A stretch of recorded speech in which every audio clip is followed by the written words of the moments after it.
Alright, so I got this wireless doorbell, and basically it comes with this piece which we have to pull off the case, which I probably should have done before I started the video, or after, but regardless.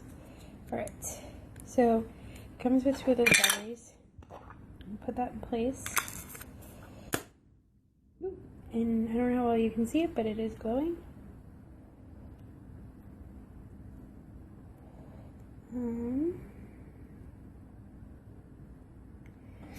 And then this needs to be plugged in. I'm going to plug that in. I think it might need batteries. Yeah, it does. Hold on. Okay, so that other piece does not need a battery. It just needs to be plugged in. Oh. That is what it sounds like. You can change the tones by using buttons on the side here. There's a volume and a tone.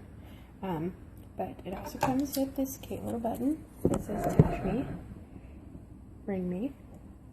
It comes with the screws to hang it and adhesive, so you can choose either one. And overall, this is a really nice alternative or solution to and you don't have a doorbell already installed. This is an easy way to get one for your house, and it's fairly loud too. I'm actually hoping I didn't wake up my entire family. So overall, yeah, it's a nice product.